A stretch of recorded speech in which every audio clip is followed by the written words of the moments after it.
Kttv State House of Assembly Information Committee allows Kttv for enlightening public on government policies, programs. Kttv State Radio honors retired staff.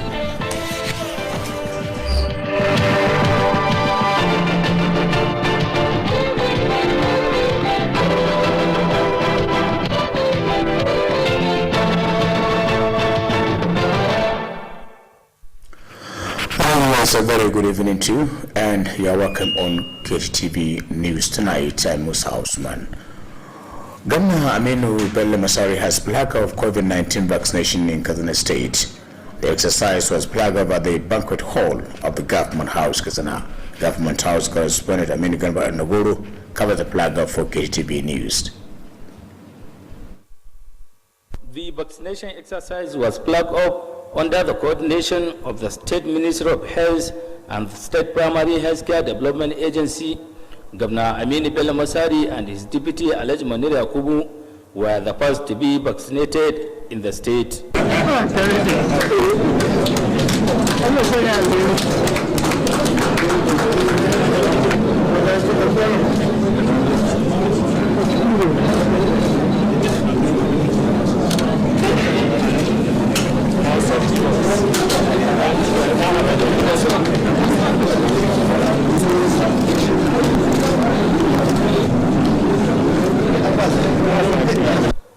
Shortly after, Governor Aminu Bello Masari called on people in the state to give the exercise maximum cooperation to achieve the desired success. Alhaji Aminu Bello Masari hoped that with the vaccination, the COVID-19 pandemic will be eradicated in the state and the country.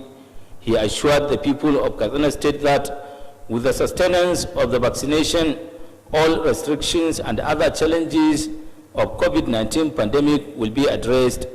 Earlier, the chairman of the State Emergency Response Committee on COVID-19, who is also the deputy governor, Alhaji Manira Yakubu, disclosed that Kazana State government received 107,540 doses of the vaccine from the federal government. The vaccination has started with the frontline health workers, top government officials, and community leaders, among others. The stakeholders call on public to shun any speculation over the vaccine, stressing that it was safe to receive the vaccination. Amin Garba Dandagoro reporting from Government House, Kazana.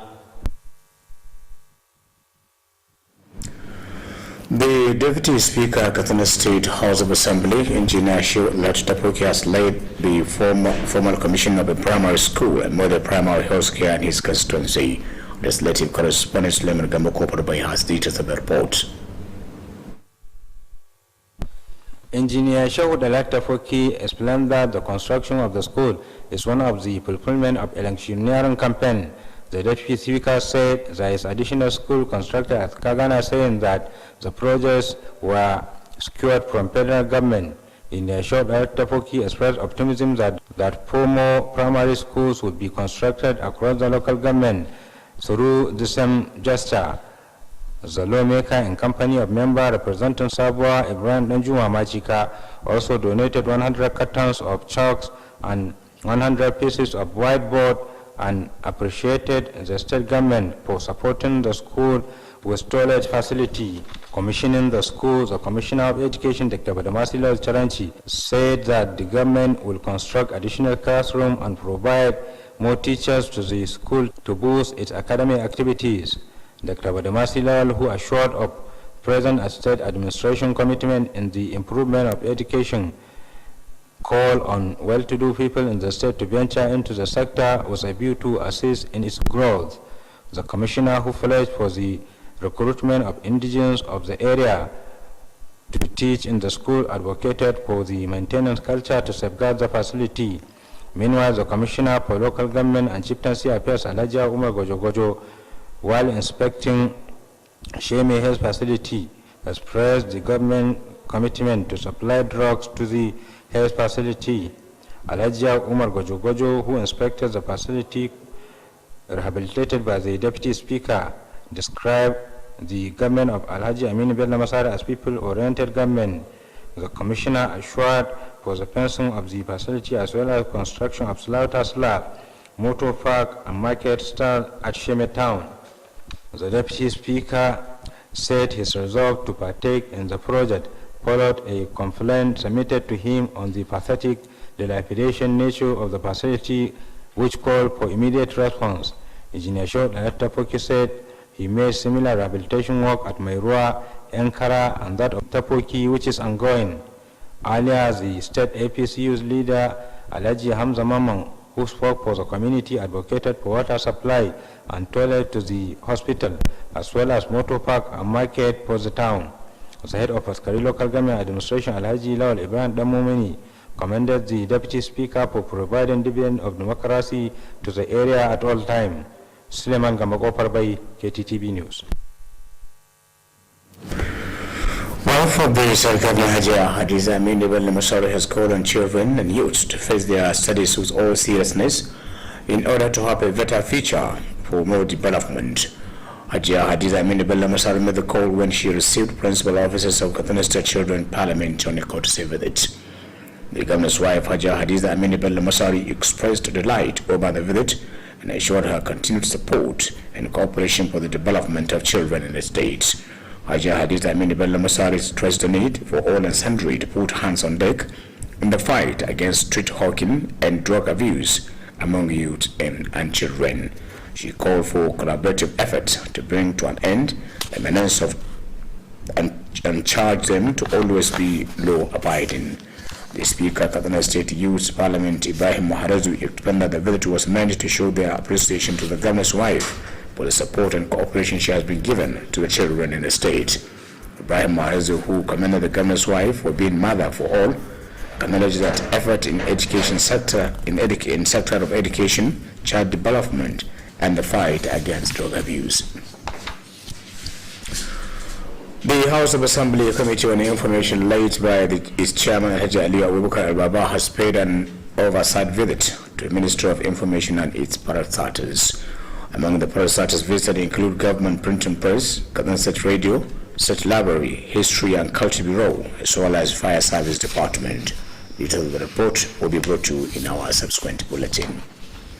Meanwhile, Kttv State House of Assembly has appreciated the commitment of the management of Kttv State Television towards enlightening the public on government policies and programs. The Chairman Committee of Information of the House, Alhaji Ali Abubakar Ababa, stated this when he led other members of the committee to an oversight visit to Kttv. Correspondent Shamsuddin Habibu completes the reports.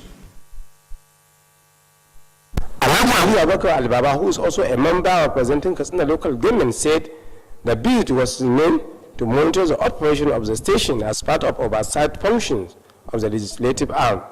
According to the lawmaker, the visit is also aimed at assessing the performance of the government ministries, departments, and agencies with a view to achieving productivity. Alhaji Ali Abubakar Al-Baba added that the oversight visit is part of the constitutional mandate of the lawmakers to ensure prudent management of public funds. The Information Committee Chairman expressed appreciation over the commitment of the management of Kttv State Television for ensuring high level of professionalism in discharging their constitutional responsibilities. Earlier, the General Manager of Kttv State Television, Rajanagaba Kongafa, expressed appreciation to the Committee of Information for the visit, as well as the support the station is receiving from the State House of Assembly. Rajanagaba Kongafa briefed the lawmakers on the achievements and operation of the stations. The General Manager spoke extensively on the effort being made by the Masalet administration towards the development of the station for effective service delivery. Alhaji Kurangapa specifically commended Governor Aminu Bello Masari for the provision of modern operational equipment as well as manpower development. The General Manager explained that the current state administration has paid over 17 million naira for MPC outstanding debt of the station, in addition to the support being given to the success of the station's activities. Alhaji Kurangapa called for the support of the State House of Assembly Committee on Information to address some of the challenges facing the station, to include the need for reviving Dabawa's booster station, renovation of the station's headquarters, as well as increasing the overhead costs, among others. Shortly after, the House Assembly Committee on Information members was led by the General Manager of Kttv and other directors of the station to inspect some of the operational areas. Shamsuddin Habib reporting for Kttv News. House of Assembly Committee on Water Resources has acknowledged the effort being made by the state government in the water supply sector. The committee, led by its chairman Alhaji Musa Gahia, stated this during an oversight to some units under the Water Resources Ministry. Correspondent Alhaji Salisbury reported that the committee members were received and conducted around the places by Water Resources Commissioner Alhaji Musa Mufuntua. The report. The places visited include Kopar Kaura Booster Station, Rafindadi Overhead Tank, Concrete Reservoir Dutama Road, Industrial Tank around Steel Rolling Mill, and Ajiwa Water Treatment Plant. The Commissioner of Water Resources Alhaji Musa Adamu Puntua told the committee that the Masari-led administration expended billions of naira for the installation, upgrading, rehabilitation, and reconstruction of the areas visited. Alhaji Musa Adamu Puntua said since the establishment of water works in 1974, the plant never had it so good until during the Masari-led administration.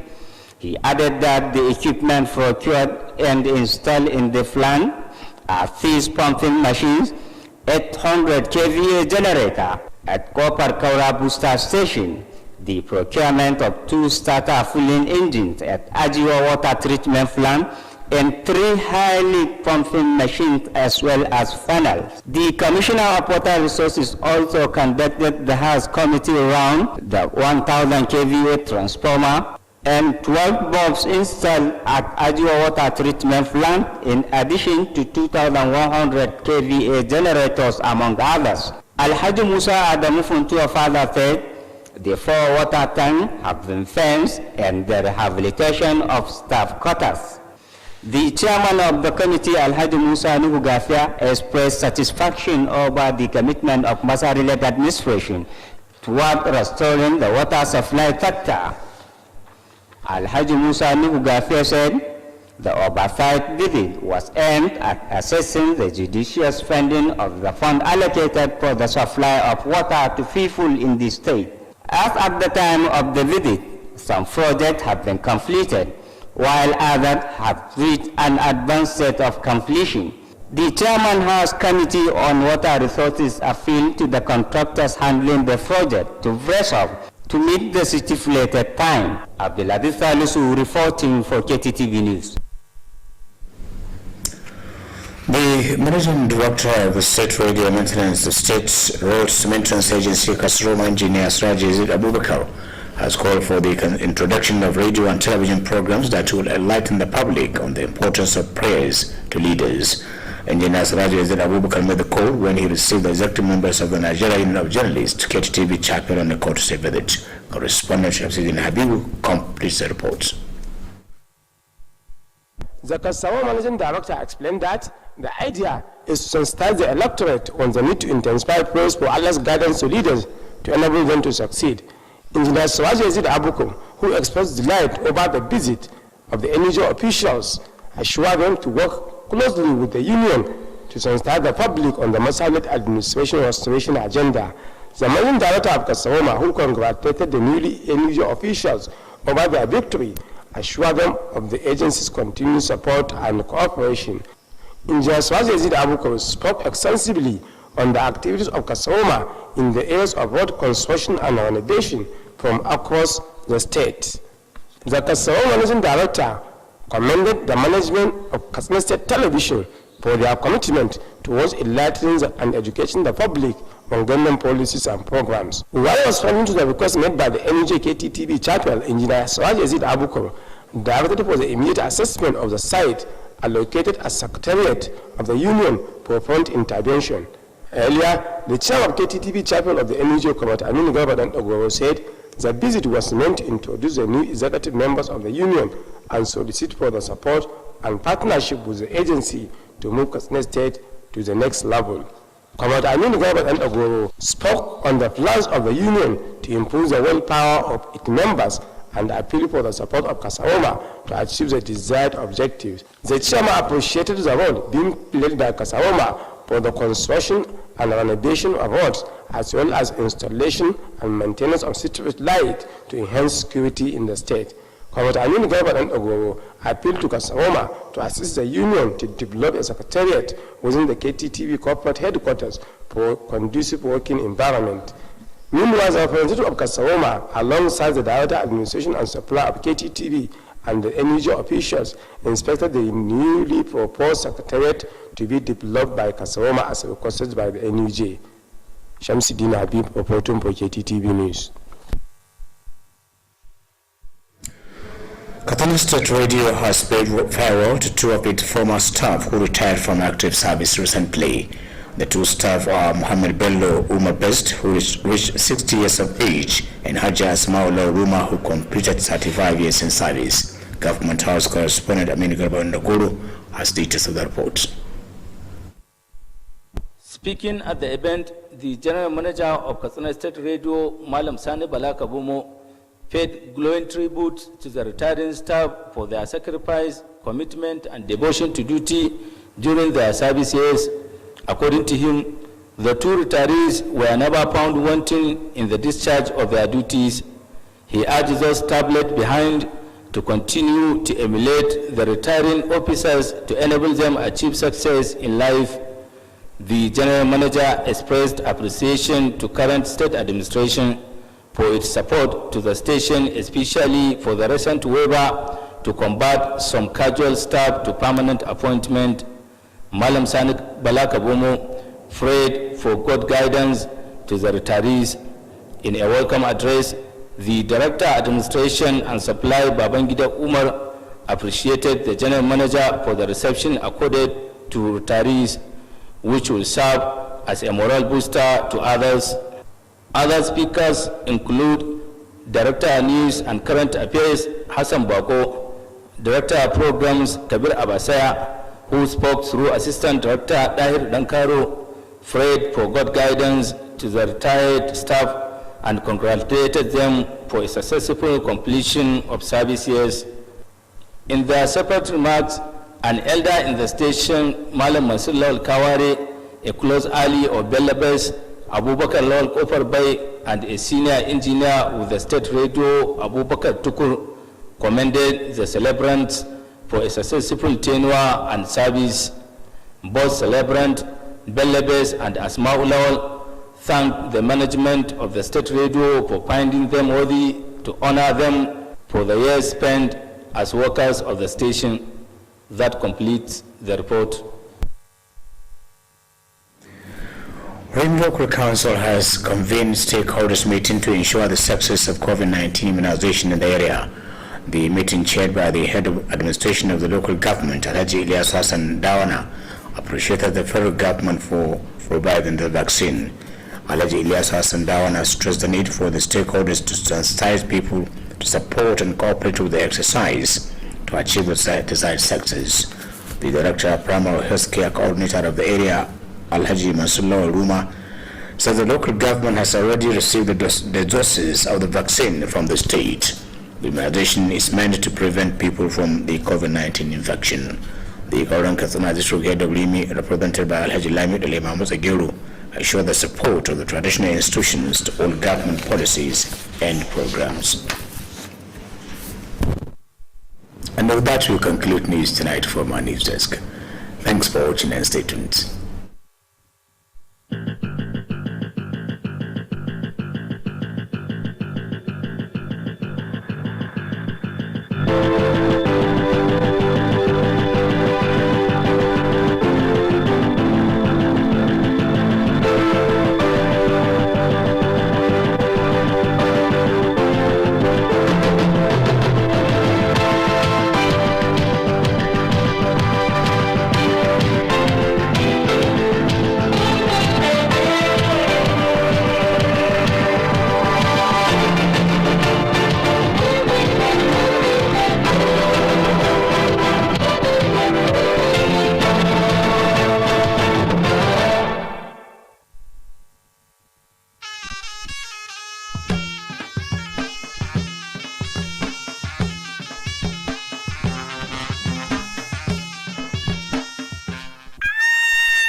Hakika idan ka ji mata na guda to sabgar arziki ta samu. Me ke faruwa ne?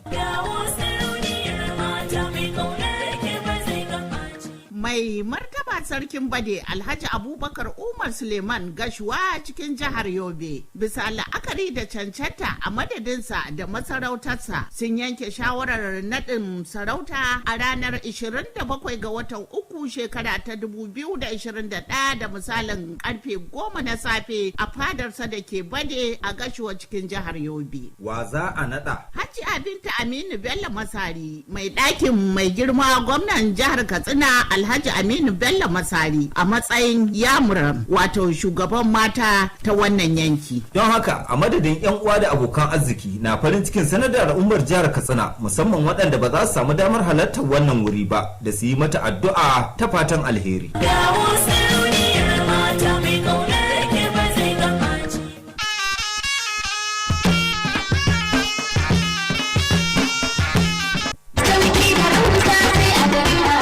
House Katsina cibiyar kasuwanci mai tafiya daidai da zamani an kawo atamfofi manya da ƙanana ga lesussuka da material akwai kuma shadda trouser ga bangaren jukkuna da takalma na mata da na maza akwatunan troli kayan yara yan kanti takalman mata manya da ƙanana akwai kuma dogayen riguna na mata yan kwalisa akwai shagon waya salula da kayanta nau'in wayoyin android da masu malatsai na zamani ga kuma bangaren kayan dinki sayan ɗaya ko sari nau'in zarurruka da zubzub akwai kuma zaren ulu da mata masu aikin saka mu leƙa bangaren kayan kicin za ku ga kuloli da plate da duk wani nau'in kayan kicin ana saidawa akwai bangaren awarwaro yan kunna da sarka ga kuma bangaren kayan kamshi nau'i kala greenhouse Katsina sun kuma kawo kayan electronics za ku samu manya da ƙananan fridge ga kuma tv plasma generators da fankoki masu ɗaukar caji greenhouse Katsina suna nan a titin IBB daura da tsohuwar information daga tsallaken yamma anan birnin Katsina.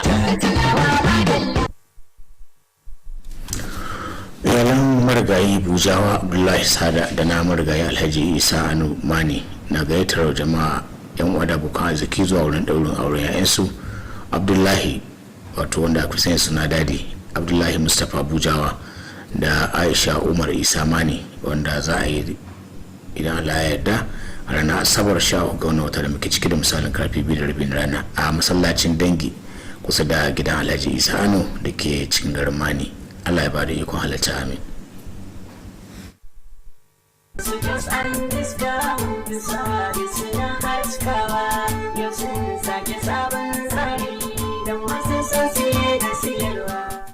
Masu iya magana suka ce na zaune dai bai ga gari ba, kuma idan baka san gari ba to saurari daka. Mabauta son ingantattun kayan furniture na daki ko office to albishirinku. Omar Stores Shopping Mall ɗaya tamkar da goma. Idan ana magana wurin da ake samun kaya masu aminci na furniture tuni sai zarra a wannan harkar. Domin a wurin Omar Stores ake samun kujerun alfarma da gadaje da duniya ke yayi, irin na kasashen ƙetare kamar na ƙasar Saudiya, Dubai, China, Italy da ƙasar Turkiya, irin su Queen's Bed, Angel Bed, Diamond Bed, Blue Dreams da kuma King's Bed. A bangaren kujeru kuwa idanuwan ku su ne shaida, domin muna da su nau'i.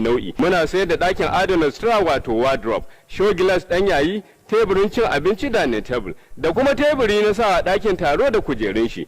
Masu buƙatar kayan kallo da kayan kicin Alhaji Umaru ya la'akari da buƙatunku. Fridge, injinan wanki, mata masu buƙatar atamfofi na shiga tsara da lesussuka 'yan yayi masu aje irin naku, muna da kayan 'yan kanti na maza da mata, takalman sa da jikuna, kayan wasannin yara, akwai su sai kun darje. Sannan mun yi shiri na musamman na amfani da na'urar cire kuɗi nan take wato POS machine don kawo sauki ga abokan huda. Umar Store Shopping Mall na nan akan titin IBB akan hanyar zuwa babban masallacin Juma'a na Kofar Soro na birnin Katsina, ko kuma sabon shagon mu na Umar Stores and Discount Limited da ke kan titin zuwa tsohuwar CBN yana kallon sabon bankin First Bank.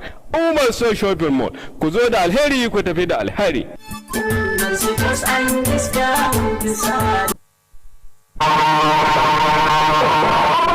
Labarin na daren yau, gwamna Aminu Bello Masari ya kaddamar da shirin allurar rigakafin COVID-19 a Katsina.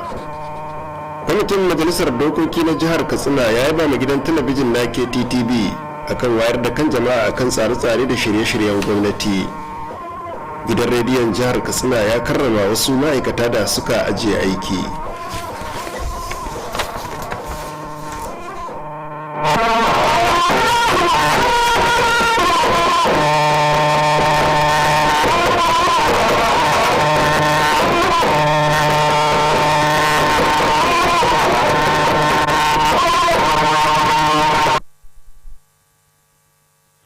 masu kallon gidan talabijin na jihar katsina assalamu alaikum barkanmu da dare ga kuma fassarar labaran wanda ni dahiru abba zan karanto.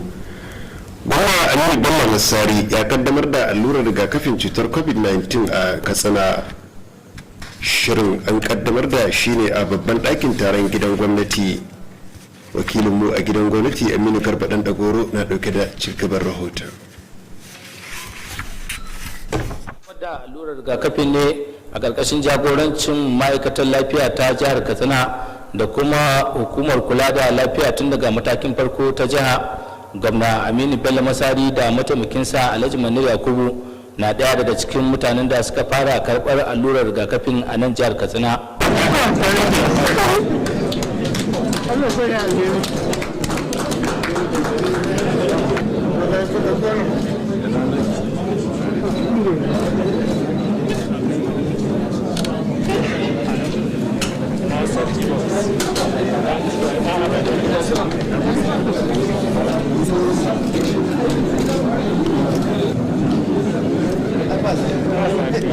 jim kaɗan bayan karɓar allurar rigakafin cutar ta corona, gwamna aminu bello masari ya yi kira ga al'umma jihar nan da su bayar da goyon bayan da ya kamata ga shirin domin tabbatar da samun nasarar da ake bukata. alhaji aminu bello masari ya yi fatan cewa allurar rigakafin ta cutar corona za ta kawar da dukkanin yaduwar cutar da ke fama da shi a jihar nan da ma ƙasa baki ɗaya. daga nan sai ya bayar da tabbacin cewa al'ummar jihar katsina za su samu dukkanin sakewa da walwala da suke bukata yayin da aka samu cimma nasarar da ake bukata na wannan allura ta rigakafin cutar corona. tun da farko shugaban kwamitin daukin gaugawa na yaduwar cutar corona wanda kuma shine mataimakin gwamnan jihar katsina ya bayyana cewa gwamnatin jihar katsina ta karbi sinadaran allura guda 700,540 domin gudanar da allurar a nan jihar katsina daga gwamnatin tarayya. shirin gangamin allurar rigakafin cutar ta corona an fara gudanar da shi ne a tsakanin manyan likitoci da manyan ma'aikatan gwamnati da sauran shugabannin al'umma da dai sauransu. dukkanin masu ruwa da tsaki sun yi kira ga al'umma da su kauda kai daga dukkanin wasu cece kuce da ka iya tasowa dangane da gudanar da allurar rigakafin ta cutar ta coronavirus. karshen rahoton kenan. aminu garba dan dagoro da gidan gwamnati. mataimakin shugaban majalisar dokoki ta jiha injiniya shehu alhatu tafoki ya jagoranci bude makarantar firamare da cibiyar kula da lafiya a mazabarsa. wakilinmu a majalisar dokoki suleiman gamba kofar bayyana dauke da ci gaban rahoton. injiniya shehu alhatu tafoki ya ce gina wannan makaranta na ɗaya daga cikin cika alƙawalin gangamin yakin neman zaɓe. mataimakin shugaban majalisar ya ce akwai kuma ƙarin wata makaranta da aka gina a kagana inda ya ce waɗannan ayyuka an samu su ne daga gwamnatin tarayya. injiniya shehu da tafoki ya yi amanna cewa za a ƙara gina wasu makarantun firamaren guda 4 a ƙaramar hukuma a cikin wannan shekara. dan majalisar wanda ya samu rakiyar dan majalisar wakiltar ƙaramar hukumar sabuwa ibrahim danjuma macika ya bayar da tallafin katan 100 na alli da kuma katan 100 na allon da ake rubutu da shi da biran maka, sannan ya gode wa gwamnatin jihar dangane da samar da magiyoyi a makarantar. da yake kaddamar da makarantar, kwamishinan ilimi dr badamasi lawal ciranci ya bayar da tabbacin cewa gwamnati za ta gina karin azuzuwan karatu gani da samar da karin malamai domin inganta harkokin karatu a makarantar. dr badamasi lawal wanda ya bayar da tabbacin cewa gwamnati mai ci yanzu za ta kara himma wajen ciyar da ilimi gaba. dr badamasi lawal ciranci wanda ya bayar da tabbacin himmatuwar gwamnatin jihar na ci gaban ilimi ya yi kira ga al'umma masu hannu da shuni da su shiga cikin harkokin tallafawa ilimi domin ci gaban jihar nan. kwamishinan ya kuma yi alkawalin ganin cewa an ɗauki ma'aikata da za su koyar a makarantar waɗanda ke asalin yankin, sannan ya kira na kyakkyawar kula ga makarantar. a halin da ake ciki kuma kwamishinan ƙananan hukumomi da masarautu alhaji ya umar gwajo-gwajo ya bayyana himmatuwar gwamnati na samar da magunguna ga cibiyar kiwon lafiya ta sheme da ke karamar hukumar faskari alhaji umar gwajo-gwajo wanda ya duba wannan cibiyar kiwon lafiya wadda mataimakin shugaban majalisa ya gyara ya bayyana shugabancin gwamna Aminu Bello Masari a matsayin shugabanci na al'umma. Kwamishina ya bayar da tabbacin zagaye wannan cibiyar kiwon lafiya gami da gina mayanka da tashar mota da kasuwa a garin na sheme. Mataimakin shugaban majalisar dokokin ya ce ya aiwatar da wannan aiki ya biyo bayan irin koken da al'ummar suka yi masa dangane da yanayin lalacewar da cibiyar kiwon lafiyar ta ce ciki wanda hakan ya sanya aka kawo ɗaukin gaugawa. Injiniya Shehu Dalar Tafoki ya ce an kuma yi irin wannan aiki na gyaran asibitocin a mai ruwa da yan kara da kuma na tafoki wanda a halin yanzu ake cikin aikinsa. Tun da farko shugaban matasa na jam'iyyar APC na jiya Alhaji Hamza Mamman wanda ya maganta a madadin al'umma ya yi kiran da a samar da ruwa da kuma magewaye ga wannan asibiti gami da samar da tashar mota da kasuwa a garin. Shugaban mulki na karamar hukumar faskari Alhaji Lawal Ibrahim Damomin ya yaba wa mataimakin shugaban majalisar dangane da samar da roman demokaradiyya ga al'ummar yankin a dukkan lokuta. Ƙarshen rahoton kenan. Suleiman Gamba Kofar Bai. uwar gidan gwamnan jihar Katsina Hajiya Hadiza Aminu Bello Masari ta yi kira ga yara da matasa da su fuskanci karatunsu yadda ya kamata domin gabansu ta yi kyau saboda ƙarin ci gaba. Hajiya Hadiza Aminu Bello Masari ta yi wannan kiran a lokacin da ta karbi shugabannin majalisar yara ta jihar Katsina a lokacin da suka kai mata ziyara. Uwar gidan gwamnan Hajiya Hadiza Aminu Bello Masari ta bayyana farin ciki akan ziyarar sannan ta bayar da tabbacin ci gaba da bayar da goyon baya da haɗin kai domin ci gaban yara a jihar nan. Hajiya Hadiza Aminu Bello Masari ta jaddada buƙatar da ke akwai ga dukkan al'umma da su hada karfi da karfe domin yaƙi da tallace-tallace da ta'ammuli da miyagun ƙwayoyi a tsakanin matasa da yara. Ta yi kira da hada karfi da karfe domin kawo ƙarshen matsalar sannan ta yi kira a gare su da su zama masu bin doka da oda. Shugaban majalisar matasan ta yara Ibrahim Maharazu ya bayyana cewa ziyarar na da manufar nuna jin daɗi ga uwar gidan gwamnan akan goyon baya da haɗin kai da take baiwa yara a jihar nan. Ibrahim Maharazu wanda ya ba uwar gidan gwamnan kasancewar ta uwa ga dukkan al'umma ya kuma ya ba sashen ilimi da kuma ci gaban yara akan yaƙi da yake da shan miyagun ƙwayoyi. Kwamitin majalisar dokoki akan yaɗa labarai karkashin jagorancin shugaban kwamitin Alhaji Ali Abubakar Albaba ya kai ziyarar gani da ido a ma'aikatar yaɗa labarai da sassanta. Daga cikin sassan da aka ziyarta sun hada da wurin buga takardu na gwamnatin jiha, gidan rediyo na jiha, ɗakin karatu, hukumar tarihi da al'adu da kuma ma'aikatar kashe gobara. Cikakken labarin zai zo muku a labaranmu na nan gaba.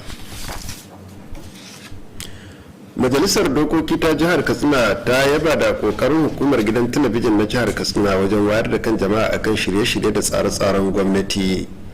Shugaban kwamitin yada labarai na majalisar dokoki Alhaji Ali Abubakar Albaba ne ya bayyana haka a lokacin da ya jagoranci sauran mambobin kwamitin wajen ziyarar gani da ido a gidan talabijin na Kttv. Wakilinmu Shamsuddin Habib na dauke da cikakken rahoton.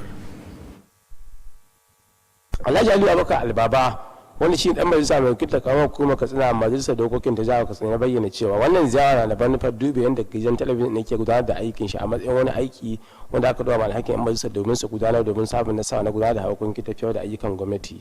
Kamar da dan majalisar ya bayyana cewa wannan ziyara na da manufar duba yadda gidan talabijin ne ke gudanar da ayyukan shi wanda alhaki ne na yan majalisu da su tabbatar da sun duba yadda hukumomi da kuma sassan gwamnati suke gudanar da ayyukansu domin samun ci gaba.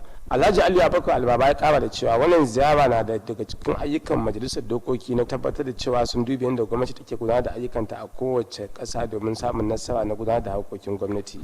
Shugaban kwamitin yaɗa labarai na majalisar dokoki na jihar Katsina nuna gamsuwa bisa kan yadda gidan talabijin ne ke gudanar da ayyukan shi musamman ba tare da samun wata matsala ba a lokacin yaɗa labarai da sauran shirye-shirye dama da gidan talabijin ne ke gudanarwa. Tun da farko shugaban gidan talabijin na jihar Katsina Alhaji Sani Garba Kurangafa ya gode ma 'yan majalisar dokokin musamman kwamiti na harkokin yaɗa labarai bisa ga yawan goyon baya da haɗin kan da yake ba gidan talabijin na jihar Katsina.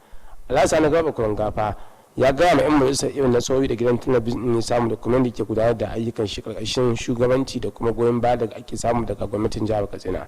shugaban gidan talabijin ne ya magana mai tsawo akan irin kokarin da gwamnati Alhaji Aminu Bello Masarawa take na inganta harkokin yaɗa labaru musamman domin samun kokarin wadda ka al'umma kan irin dimmi shirye-shiryen da gwamnatin take aiwatarwa. Allah Sani Garba Kurungafa musamman ya gode ma gwamnatin jihar Katsina karkashin jagorancin Alhaji Aminu Bello Masari bisa kuma samar da kayayyakin aiki na zamani da kuma daukan ma'aikata a gidan talabijin din domin bunƙasa harkokin yaɗa labaru da sauran shirye-shirye na gidan talabijin din.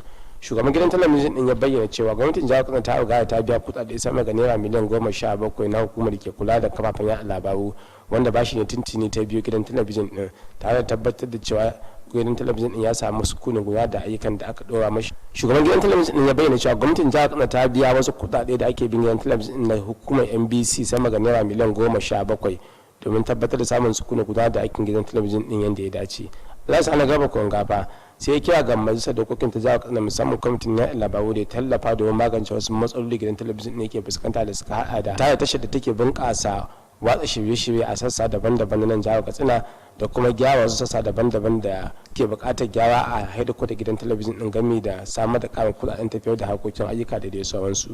Jim kaɗan bayan kammala da wannan ziyarar kwamitin majalisar dokokin na yaɗa labaru da kuma shugaban gidan talabijin din gami da sauran daraktoci sun zaga daban-daban sassa inda ake gudanar da shirye-shirye na gidan talabijin din. Ƙarshen rahoton kenan Shamsuddina biyu. kwamitin majalisar dokoki a kan ruwa ya yaba da kokarin da gwamnatin jihar ta yi a bangaren samar da ruwa. Kwamitin wanda shugabansa Alhaji Musa Nuhu Gafiya ya jagoranta ne ya bayyana haka a lokacin wata ziyarar gani da ido a wasu cibiyoyi da ke karkashin ma'aikatar ruwa. Wakilinmu Abdulaziz Salisu ya ba mu rahoton cewa mambobin kwamitin sun samu tarba daga kwamishina inda ya zagaya da su wuraren, ga kuma ci gaban rahoton nasa. Wuraren da aka ziyarta sun hada da cibiyar halba ruwa da ke kofar kaura da babban tankin adana ruwa da ke rafin daɗi da majiyar ruwa da ke kan titin hanyar dutsen ma da kuma babban tankin adana ruwa da ke shataletalen kamfanin mulmula karfe da kuma cibiyar tacewa da samar da ruwa da ke ajiwa. Kwamishinan albarkatun ruwa na jiha Alhaji Musa Adamu Funtuwa ya bayyana wa kwamitin cewa gwamnatin mai ci yanzu ta Aminu Bello Masari ta kashe biliyoyin nerori domin kafawa da ɗaukaka daraja kuma gyarawa da sabbin gine-gine a wuraren da aka ziyarta. Alhaji Musa Adamu Funtuwa ya ce tun da aka assasa aikin na samar da ruwan sha a shekarar 1974 wuraren ba su taɓa samun kyakkyawar kulawa ba kamar wadda suke samu a ƙarƙashin gwamnatin Aminu Bello Masari. Ya ƙara da cewa kayayyakin da aka samar kuma aka kakkafa a wuraren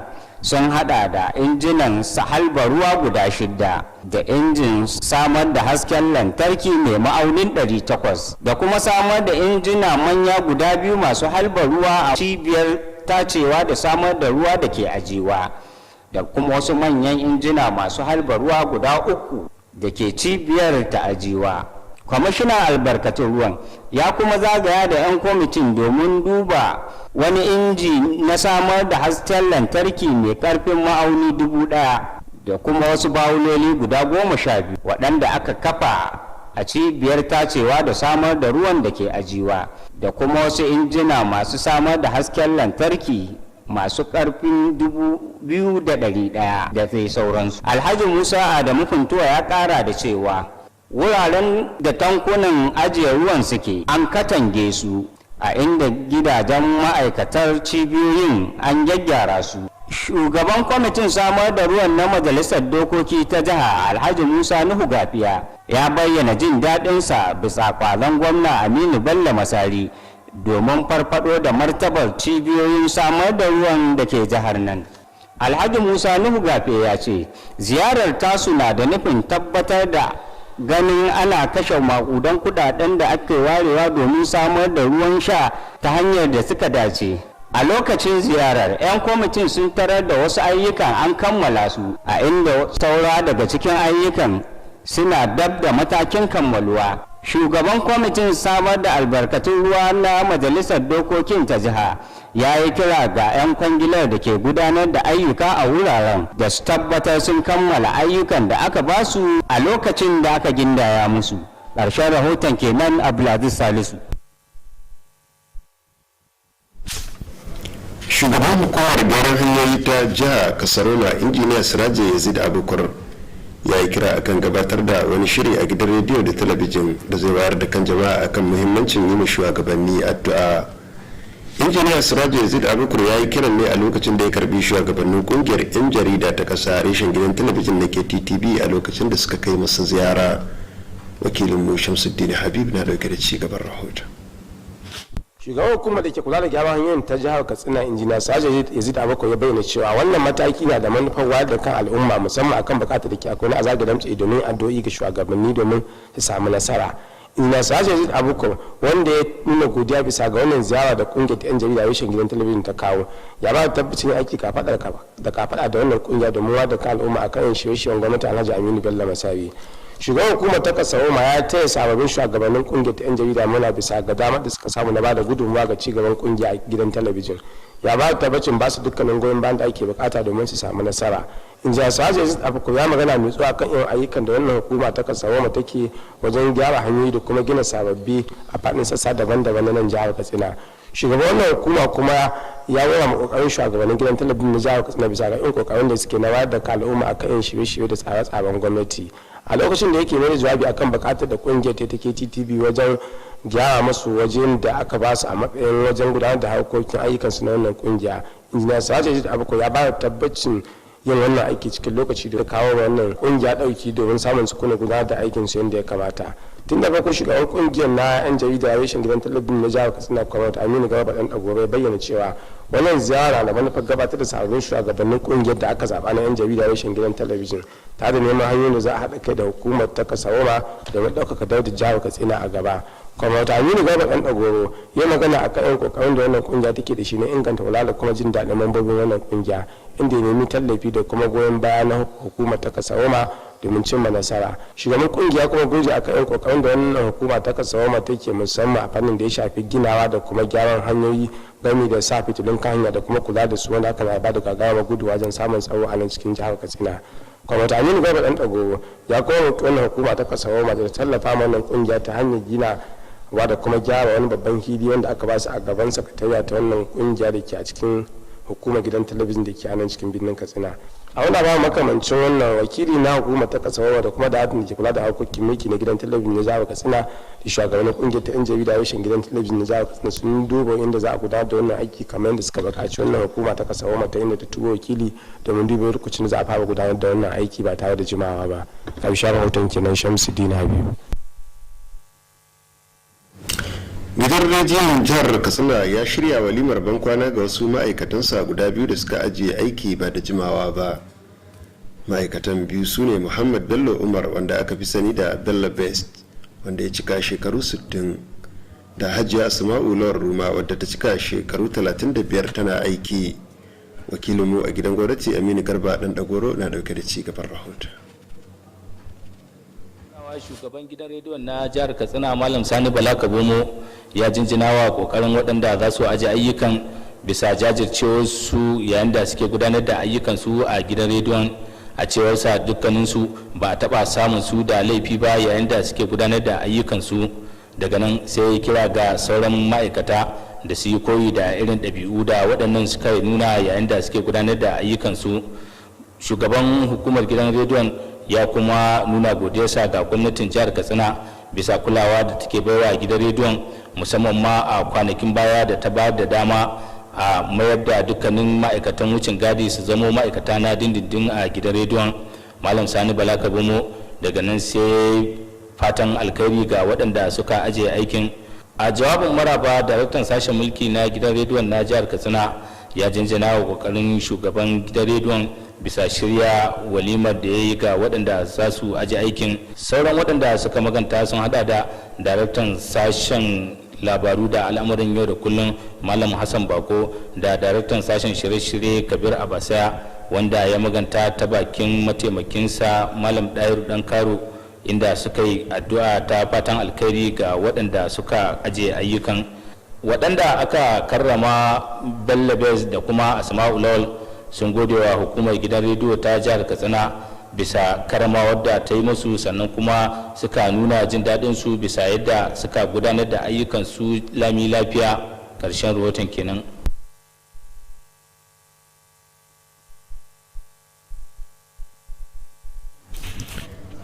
karamar hukumar rini ta gudanar da taro na masu ruwa da tsaki akan yadda za a gudanar da allurar rigakafin cutar covid-19 a yankin cikin nasara. Shugaban mulkin karamar hukumar Alhaji Ilyasu Hassan Dawana, wanda ya shugabanci taron, ya gode wa gwamnatin tarayya akan samar da allurar rigakafin.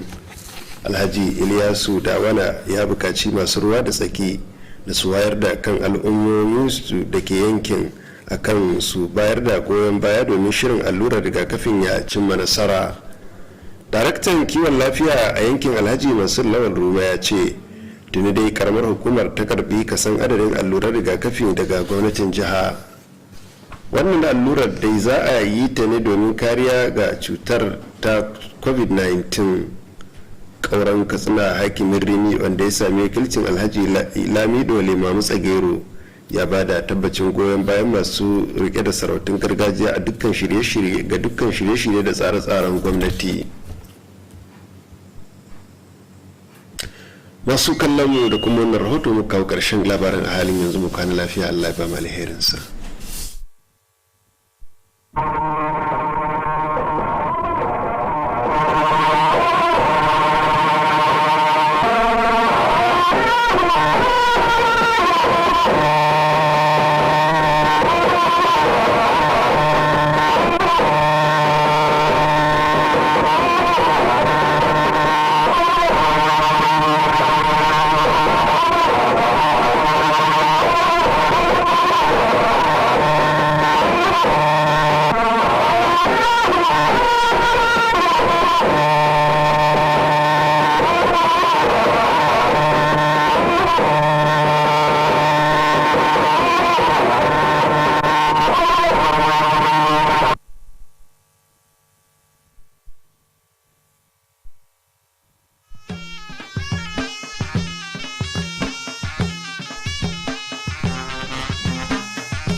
Hakika idan ka ji mata na guda